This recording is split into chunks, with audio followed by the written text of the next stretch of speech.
దేశానికి స్వాతంత్రం వచ్చి 75 ఏళ్లు గడిచింది. తెలంగాణ ప్రత్యేక రాష్ట్రం ఏర్పడి దశాబ్దం ముగిసింది. ఇంకా అనేక గ్రామాలకు సరైన రోడ్డు సౌకర్యాలు లేక ప్రజలు తీవ్ర ఇబ్బందులు పడుతూనే ఉన్నారు. ముఖ్యంగా అత్యవసర సమయాల్లో ఈ పరిస్థితి మరింత దయనీయంగా మారుతుంది. తాజాగా సంగారెడ్డి జిల్లాలో జరిగిన ఒక సంఘటన దీనికి నిలువెత్తు నిదర్శనంగా నిలిచింది.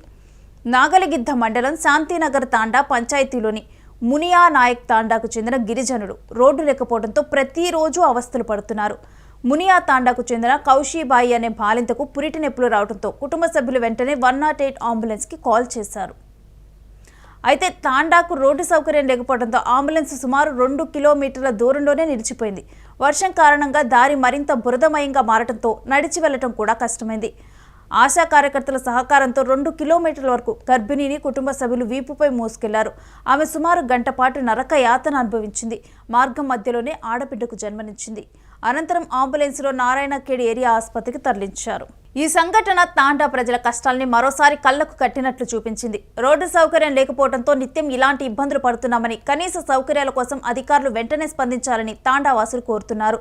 తాండాకు రోడ్డు వేయాలని కోరుతున్నా పట్టించుకోవటం లేదని గ్రామస్తులు ఆవేదన వ్యక్తం చేస్తున్నారు. ప్రభుత్వం ఈ విషయంపై దృష్టి సారించి గిరిజన తాండాలకు రోడ్డు సౌకర్యం కల్పించాలని ప్రజలు డిమాండ్ చేస్తున్నారు. ఇంత పెద్ద వర్షంలా బాలెంత తీసుకొని ఎట్లా వస్తుండో చూడండి. రోడ్ లేదు, ఏం లేదు. ఎలక్షన్ వేసేటప్పుడు ఓట్లు కావాలని అడుగుతారు అందరు లుచ్చనా కొడుకులు. ఇప్పుడు చూడండి మా వాళ్ళ పరిస్థితి. ఏం చేస్తున్నారు వీళ్ళు?